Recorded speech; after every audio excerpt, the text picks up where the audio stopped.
Good evening and welcome to Economics Unbound. I am Gqubule-Mbeki and with my co-host Nana. Welcome to this focus on white-collar crime.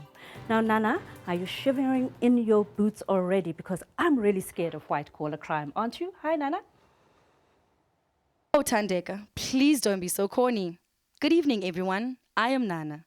Tonight we take a look at what white-collar crime is, and we ask whether there's a rise in white-collar crime in South Africa or not. But first up are the definitions with Tans. Yes, Nana. White-collar crime refers to non-violent, professionally based, mainly financial crimes committed by people in business or the public sector. The term was first coined by Edwin Sutherland, who is one of the most influential criminologists and sociologists of the 20th century. He was American, Nana, and he first mentioned the phrase white-collar crime in a speech that he gave on the 27th of December 1939 to the American Sociological Association. Oh, I understand. But you were supposed to tell everyone, Tans, which crimes you're talking about. So let me roll out the grisly list. Money laundering, fraud, bribery, insider trading, labor racketeering, embezzlement, identity theft, and forgery. You may note that these are non-violent, but it does not mean that harm is not being done. Take Ponzi schemes that can ruin people who fall for them. See, the main motive of these crimes, Nana, is normally greed and or financial gain or avoidance of financial loss. And Sutherland's theory, upon which we base much of what we understand today about white-collar crime and corruption, says that, and I quote from his work, that the development of habitual patterns of criminality arise from association with those who commit crime rather than those who do not commit crime. The theory also has a structural element that posits that conflict and social disorganization are the underlying causes of crime. He argued that social class is a very significant factor when considering the nature of crime. Okay, Thandeka, enough theory. Let us take a look at how practically the crime of money laundering is committed. Money laundering proceeds in three main steps. The first stage is called placement. It involves introducing the dirty cash into the financial system. Secondly, the money launderer embarks on the second step called layering or splitting. It is the camouflage stage. This step involves splitting the cash up by investing or undertaking a number of different complex transactions. Here the money is often placed abroad. The last stage is called integration. This stage involves acquiring the wealth generated from the transactions of the once illicit funds and ensuring that the yields flow back to the money launderer. This is the come to papa stage, and the money is now legit. What is insider trading, Tans? And why on earth is it a crime? Please explain. Well, I will. Insider trading is another form of white-collar crime, and it can be easy or difficult to prosecute and detect depending on how it has been executed. The perpetrators are often highly skilled, well-placed in the company, and very well informed. Now, Nana, take a look at the story of Bob. He's about to show us how this is done and why it is so illegal, but he doesn't know it. So let us meet Bob. He's the CFO of Amalgamated Inormal Chemicals. It is listed on a stock exchange where the public can trade in shares. This is the corporate board meeting. The chairman announces that Amalgamated has put in an excellent performance. It will result in a rise of about 2 cents per share in a few days. Another board member reminds everyone that this is highly privileged, non-public information. This will be so until the quarterly earnings are announced in 2 days. She also says that she assumes that there is no need to explain to each board member their fiduciary and ethical duties. Now, one board member says he got it, and he relaxes. But Bob is excited. After the board meeting, Bob rushes to his office and he dances for joy. Bob's obligation when he learned Amalgamated's good news was to either abstain from trading on the information or to disclose it to the market. And Bob had already been warned to keep his pie hole shut for 2 days, so abstaining from trading in Amalgamated securities was really his only option. Bob checked all of these boxes. He bought 10,000 Amalgamated shares. The information he learned about Amalgamated's impressive quarterly performance was highly material and not known to the company's shareholders or the market generally. As the CFO of Amalgamated Enormochemical, Bob bore fiduciary duties to the company and its shareholders. And in leaving his office to call his broker, Bob clearly showed that he knew his purchase was inappropriate for someone in his position. There are many South African recent cases of insider trading too. Some notable recent cases involve companies that were investigated, like Steinhoff, Oak Bay, and Brett Keppel's JCI.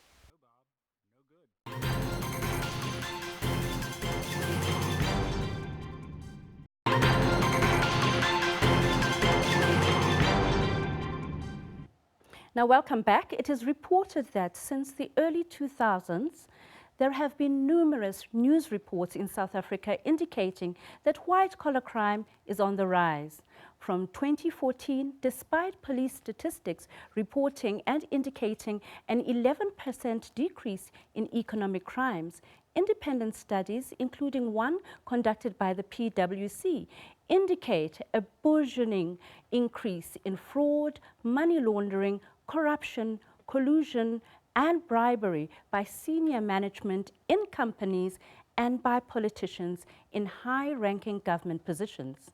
South Africa has the potential to increase the number of successful prosecutions if a greater emphasis is placed on the importance of prosecuting white-collar crimes. Economic crime is constantly evolving and becoming more and more complex for organizations and economies. In South Africa, more than 2/3 of South African organizations have experienced economic crime. The overwhelming cause of the increase in white-collar crime is that detection methods are not keeping pace, and local law enforcement agencies place little to no emphasis on white-collar crime, bundling together a broad range of illicit activity, including insider trading, credit card fraud, together with public procurement fraud and private sector corruption. And there is a great failure to prosecute and punish these crimes effectively.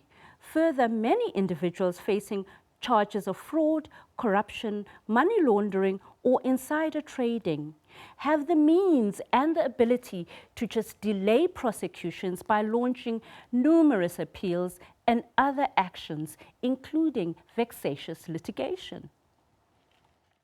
Okay, Tans, please discuss with our guests how technology is changing the game as far as white-collar crime is concerned and what SARS has to say about all of this.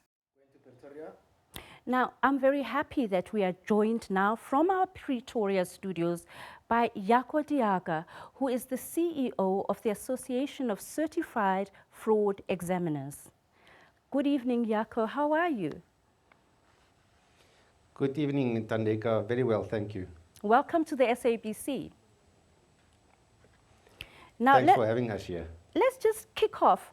I mean, often people don't realize just how serious the crime of money laundering is. Let's just start with money laundering.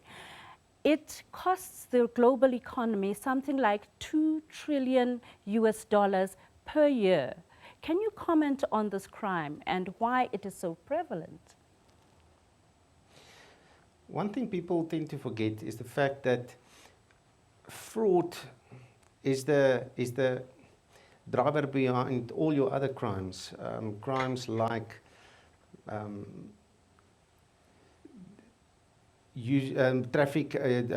trafficking, human trafficking, and in any other types of fraud, even murder. So when we talk about, and I'm thankful you made mention of Edwin Sutherland, who defined what is white-collar crime, there's one thing that changed in his definition.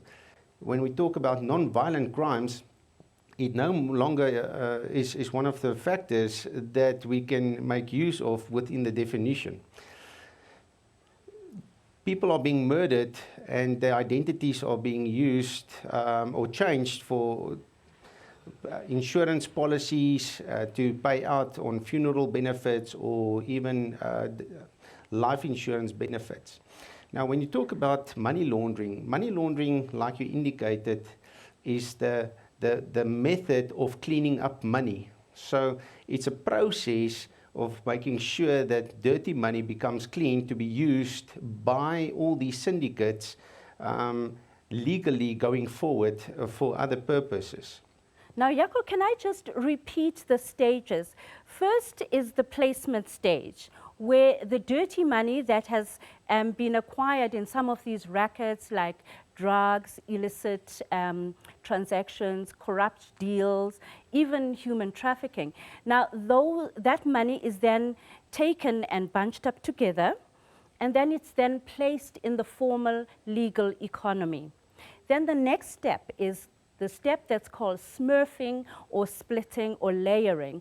Now, the money is then split up into a myriad of different transactions. For example, you can change the currency of the original money. For example, if you had rand, you can now have pounds. You buy pounds with it, or dollars or euro, and you can transact and invest in a myriad of other investments. You can buy gold, you can buy diamonds, you can buy artworks. And artworks have proven to be the easiest because you can buy a masterpiece on an auction abroad, roll it up, put it in your suitcase, come back home to South Africa, sell it for over $1 million. Now, can you comment on which is the most vulnerable stage for the fraud committer or the money launderer? Well, the stages that you already described indicates the technical issues that the syndicates get involved in. You referred to, for instance, the use of paintings that they buy at auctions, roll up, and then resell later on. The thing with that we've seen now currently is that most of the syndicates don't even go that way of cleaning up the money. They'll go the route of buying bitcoins or using cryptocurrencies to clean up the money, and which is very difficult to track at this stage. Now, how does that work exactly? They get the money, and do they shortcut the normal, typical, traditional stages of money laundering? How does it work with the bitcoins? Well, remember that Bitcoin is not currently regulated at all. So people can go, I've seen the other day, they can go to Sandton Center, they can buy Bitcoins through a normal ATM type of machine, and they can then take the money and they can go to any other country, or they can send the code to any other entity or person, and that person will then get that currency. So it's international, it's in the air, no one can track it, no one knows who's the owner of it, and it's very difficult to investigate cases where Bitcoin or cryptocurrencies are involved. Now, let's move on to corporate fraud. Now, that involves the falsification of financial information. Now, to commit these kinds of crimes, you must be inordinately skilled and very accomplished as a professional before you become accomplished as a criminal. How do our own police stack up against such highly skilled criminals? So again, one of the things that I need to point out, that fraud consists out of mainly three categories.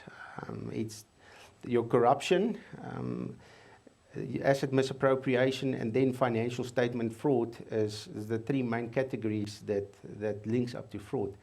Now, when we talk about financial statement fraud, it's mostly being perpetrated by people in executive positions or owners within organizations that want to either overstate or understate their financials. And the reason might be, for instance, with SARS, they don't want to overstate their income because then they need to pay tax on that. Or they want to overstate their income on the other side with their shareholders in order to get more investors to buy into the organization. So there's different things that take place within organization. And when we talk about the police and their capabilities, I need to point out that there was departments that was created, like the Hawks, that deal specifically with financial type of crimes. They've got also units internally that deals with sensitive or large volume financial crimes. You've got the SIU that deals with government crimes that's being identified and where they are mandated to investigate that. Then, how do they do this, and do they have the capabilities? I would believe that, yes, they do. Are we up there with And the the FBI? reason why I say that is, no, we're not. We're not close to them. Remember, the FBI, if you look at entities like the FBI, they set a certain standard for the investigators that they need to meet when doing financial investigations. You will see the FBI have indicated that their investigators need to hold certain qualifications and designations. One of the designations is that they need to be CFE, Certified Fraud Examiners. Now, the Certified Fraud Examiner is an international recognized professional who's able and capable of preventing, detecting, and investigating fraud. Now, our units currently, not all of them belong to the ACFE locally even. Many of them do not hold the CFE qualifications, and I've been in communication with one of the units who indicated that they still get training from a United Nations manual, which was last updated in 1997. That's awfully sad. And what can you just describe the typical pockets of skills that would be necessary to crack the kinds of financial and corporate crimes that we are seeing in South Africa? And what would it take for us to be at the level of other countries, for example, like the FBI? Well, number one, the ACFE South Africa, for instance, provide them with the opportunity to belong to the organization, to attend training sessions like regional events at no cost, which is currently not being taken up by these organizations. It gives them the opportunity to not only get training, but also to network with other professionals within the private and public sector, where they can learn from them on what to do and how to mitigate the risks of their organizations. So it also provides them with the opportunity to link up with them so as to ensure that they also transfer some of their skills and requirements over to the individuals within the private sector who's doing the investigations on behalf of the organizations, ensuring thereby that a proper docket is being put together, so when you go to the prosecutors, the prosecutor will be able to take that docket and successfully prosecute it and put it through a formal trial period and get convictions. Now, what is our conviction rate? Are we really, if we are to be honest with ourselves, losing this battle to the fraudsters and the criminals who are actually accountants, CASAs, and actuaries? The figure that's been given to us is that this current success rate is 5%, which is extremely low. So 95% of your criminals walk around freely, either out there on the street, not being convicted, or sit within a jail and not having the opportunity to defend themselves in a court, saying that they are either guilty or not guilty. So that's the statistics that was provided to us. Do the NPA have the capacity? I also believe that there are skills that can be transferred to them. every day a new scheme or scam is being thought up by someone out there in order to get to the funds of organizations. So the question one needs to ask is, are they up to date with the latest technologies, with the latest scams, and what are they doing to upskill themselves to make sure that they know exactly how to prosecute the specific crime according to the elements that you need to prove. I feel almost embarrassed to be so excited to be discussing these kind of crimes, but could you possibly tell us what are the latest technologies that people in your profession can use to help us fight back against the scourge of crime, and what are the latest scams at the moment? The ACFE released every second year a report to the nation that actually sets out all the different schemes and scams, and it also provides you with a clear way of how to detect fraud. So the number one fraud detection tool that you can use is tip-offs. So if you look at the statistics, 41% of all fraud is being detected through a tip-off hotline.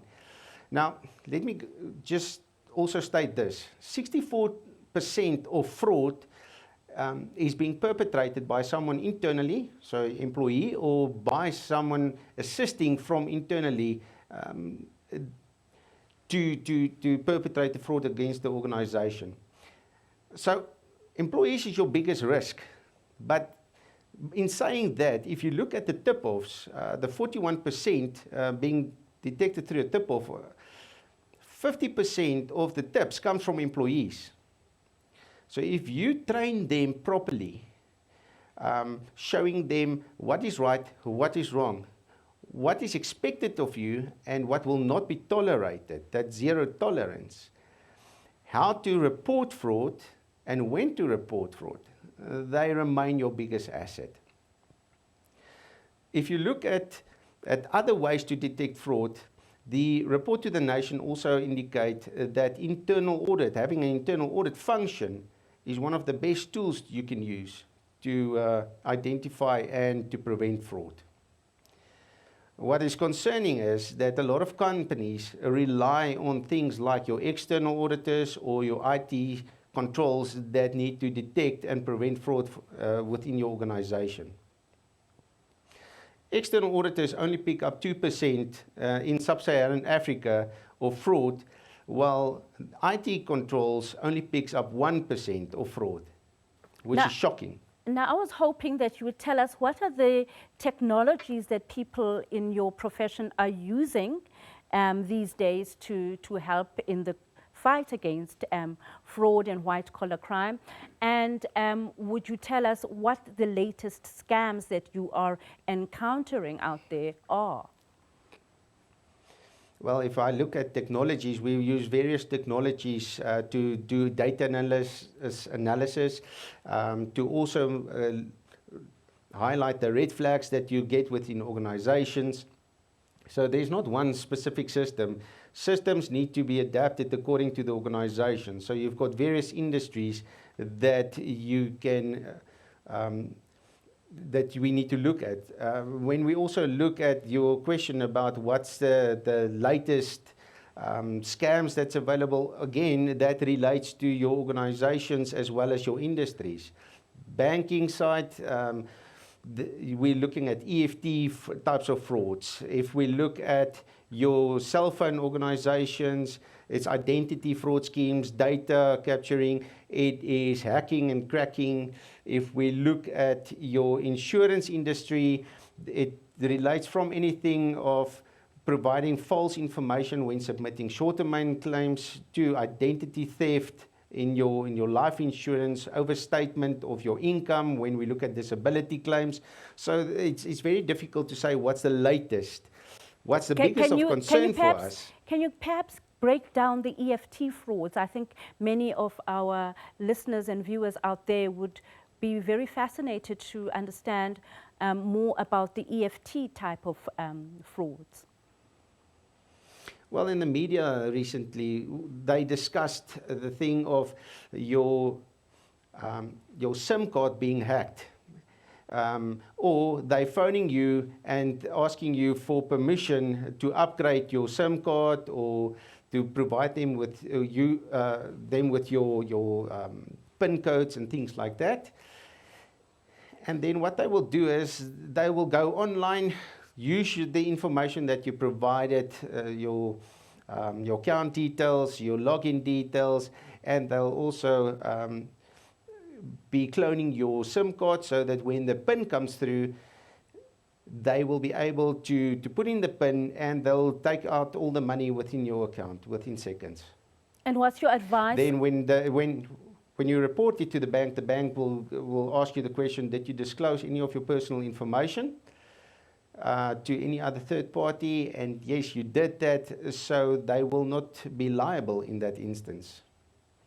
And the other kinds of scams in the insurance industry, what can citizens out there do to be aware of them so that they don't fall for these cons? Well, there's a lot of things that's available to you to assist you in protecting yourself. If your ID has been stolen, report it to this SAFPS, the South African Fraud Prevention Services. They've got a list where they will upload your data on there so that if someone wants to open accounts on your behalf or want to transact on your behalf, then immediately it will red flag to the retail sector as well as the banking sector.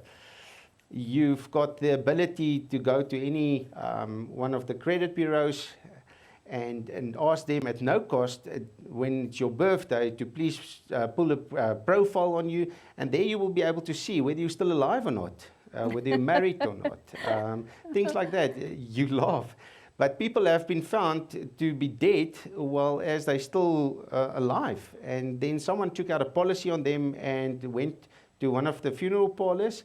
And what they would do is they'll wrongly identify a pauper, which is a person that's unidentified, and you will be listed as deceased with the Department of Home Affairs.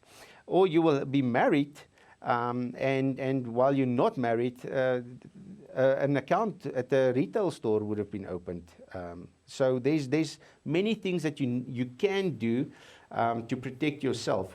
When talking about EFT or banking fraud schemes, if someone phones you asking you for your details, don't provide the details to them. One of the things that you also might mention in the beginning was that greed is driving a lot of fraudsters to do what they're doing. Unfortunately, it's also driving a lot of the public sector to not ask the relevant questions because of the fact that you know that there's money now coming your way. All right. If there's a saying that if it's too good to be true, it's too good to be true. If it's too good to be true, it's too good to be true. But we will be back with you after this short break. Please stay with us.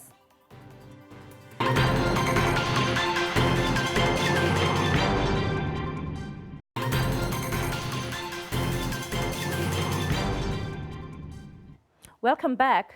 We are still joined from our Pretoria studio by Jaco Diaga, who is the CEO of the Association of Certified Fraud Examiners.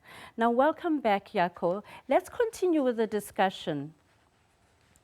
Now, illicit flows out of the country. These deprive the fiscus of much needed revenue, and often these go to bulletproof tax havens like the Isle of Man, Bermuda, the South African favorite, Mauritius, and places like Hong Kong. Now, how do we tackle this thorny subject? Well, there's specific departments that investigate these flow of funds, like your FIC, Financial Intelligence Center.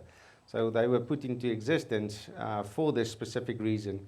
And they've also got the mandate to access all information, even from SARS, who usually don't provide or not allowed to provide any information to any other parties. So they've got the assistance from the banking entities, they've got the assistance from the insurance companies that's sometimes being used in the flow of money to the outside, going to other entities or other countries like you indicated. Now, this is often not illegal, but you have these plug plate companies registered in offshore jurisdictions where there are no services, there are no activities, hardly any employees, probably some guy in his Bermuda on the beach. And these places have gotten the reputation of being sunny places for shady people and their money. Now, how does South Africa keep its money from bleeding out into these kinds of jurisdictions? The OECD has taken a very firm position on this, and how can we? So we follow the same principles set by the OECD, and we've got legislation, like I indicated, in place. I know the Reserve Bank also upped their mandates and indicated to the banks that certain amounts will not be allowed to be transacted through, for instance, your credit cards anymore. They've put in limitations on what amount of money can be used per transaction going outside the country. So there's a lot being done from both the Reserve Bank as well as the fiduciary side to make sure that money does not flow out of the country. Again, coming back to my first point made earlier tonight, when we talk about your cryptocurrencies and the flow of money there, which is very difficult to investigate. So what the organizations like your FIC and SIU and other organizations are doing is they have created specialized units that's now busy in investigating those type of crimes, now, which is very specialized. Do our law enforcement officials have the relationships abroad in key jurisdictions to actually detect and work with teams overseas to be able to track down these funds, and if they are illegally expatriated, are they able to, apprehend the criminals involved?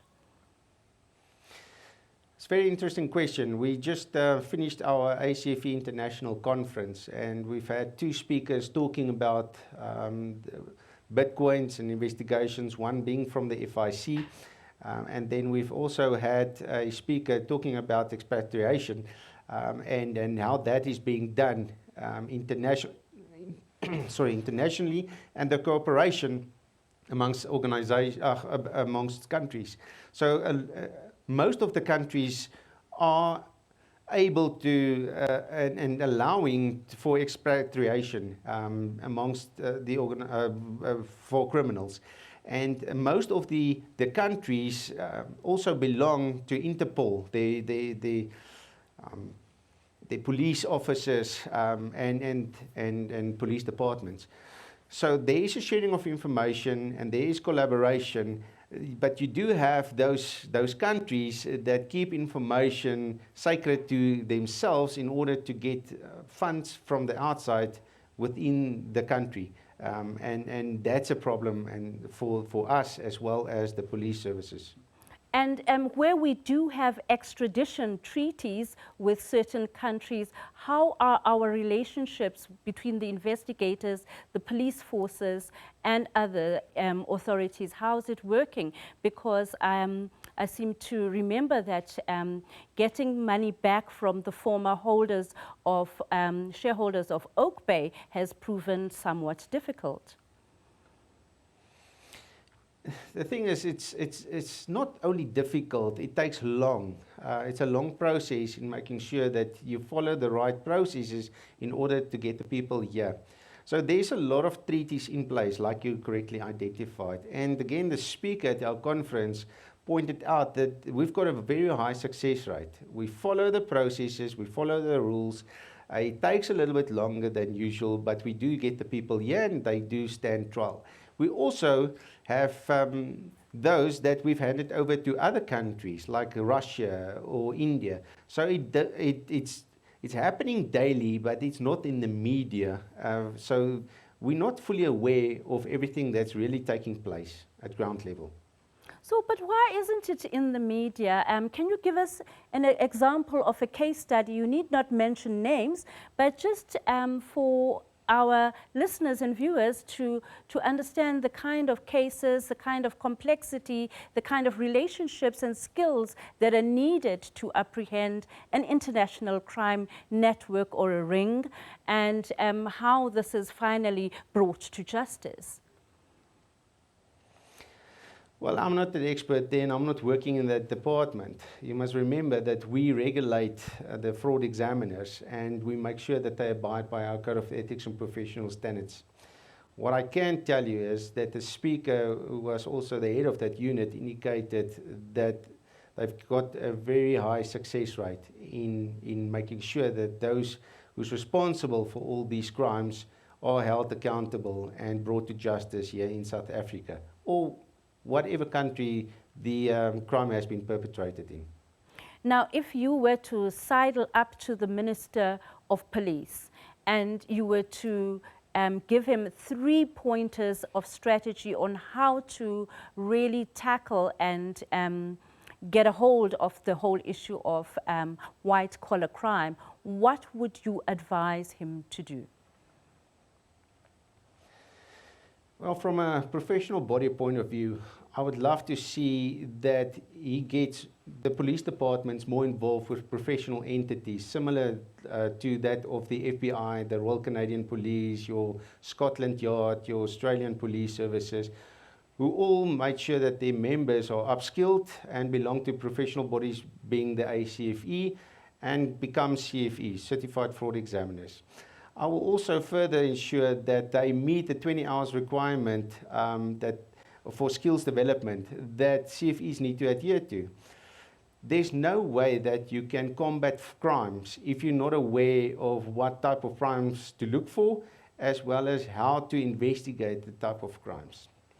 Then thirdly, I would love to see the Minister of Police provide more assistance to fraud investigations within both the public and the private sector, in order to see how he can assist them to better do their job. We put all these legislation in place, but we don't enforce the legislation. So when we, as our members, report cases to the police, I would love to see dedicated units within the police force deal with that specific industry's cases. It's impossible to sit with 1,000 dockets on your table and really concentrate on all the different types of schemes and scams that's being perpetrated daily. There needs to be specialization. For instance, there needs to be banking investigators and police officers that deals with banking fraud schemes, your insurance, your short-term, your life. When we talk about corruption, we need specialists that would be able to assist the private investigators within the private and public sector to deal with and to investigate and to prosecute those type of cases. So those are the support I would love to see from the minister coming forward. Well, when we talked to his office earlier today in preparation for this show, we heard that the minister is not around, he's not in the country, but we hope that he will take your advice on board and that his team has listened to your counsel. Now, let us take a look at this interview about the Panama Papers that my colleague Francis Hurd had with Mika Reddy a few months ago on the leaked Paradise Panama Papers in 2017. Tax is not so certain, it seems.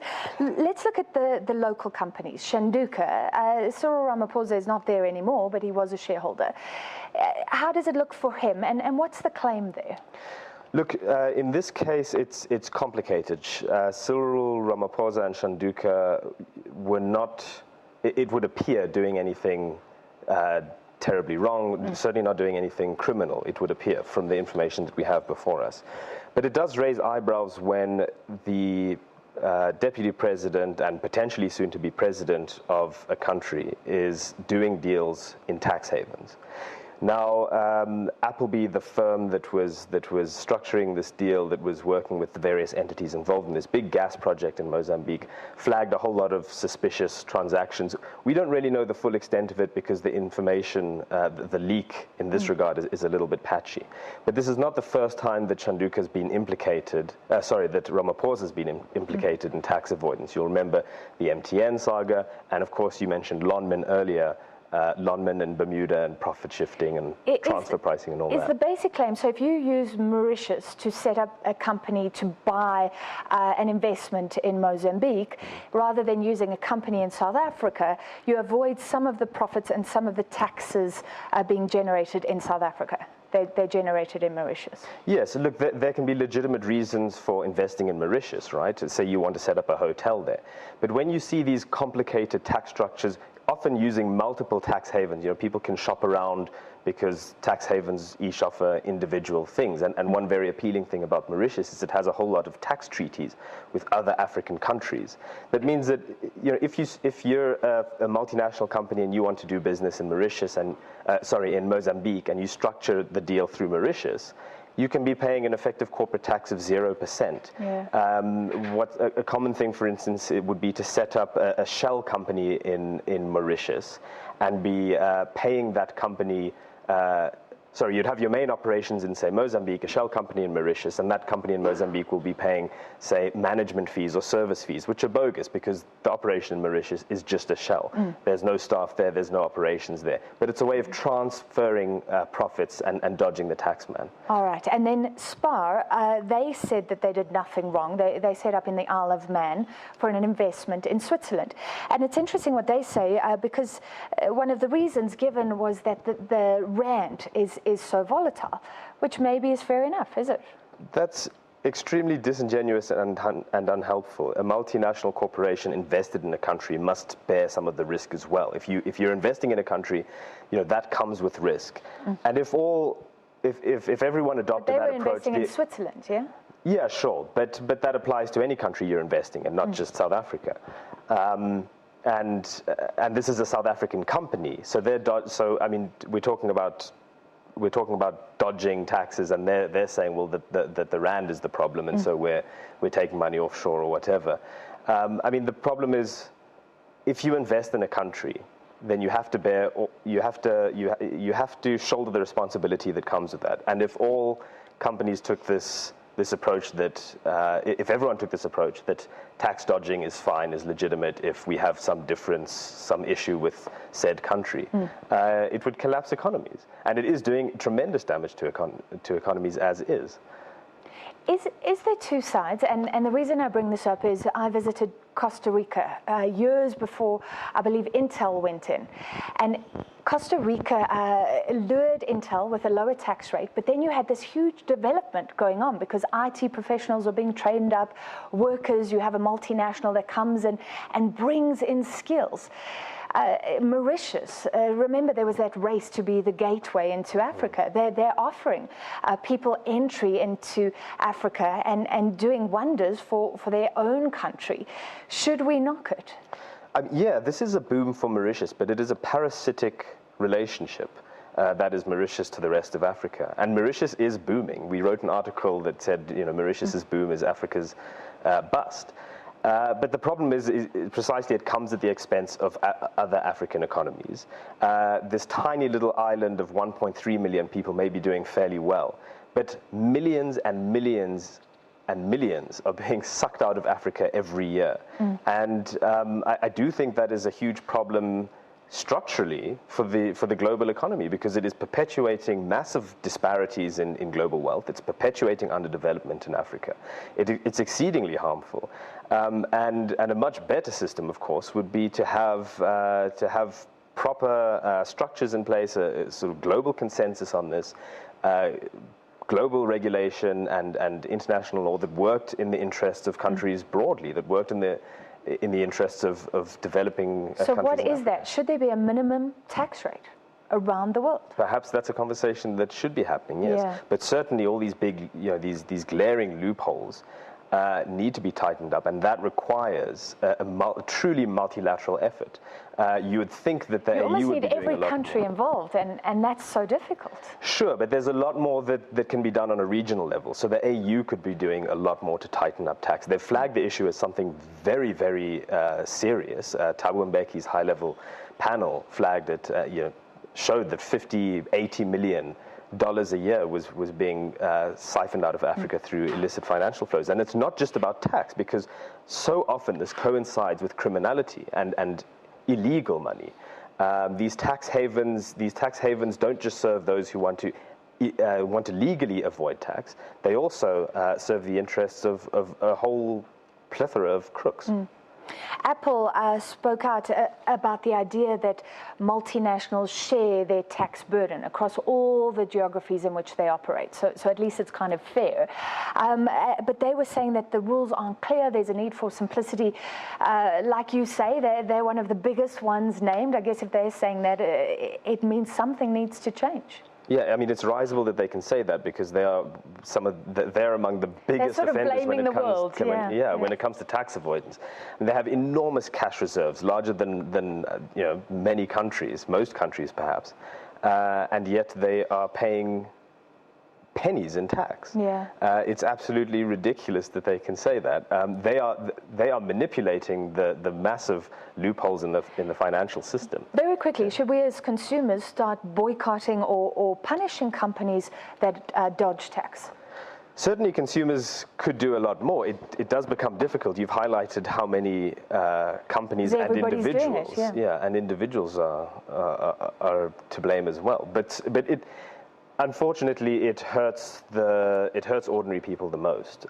Those who can most afford to pay aren't paying. Well, the complexity is endless and the harm to the economy continues. That's all we have time for tonight. Good night.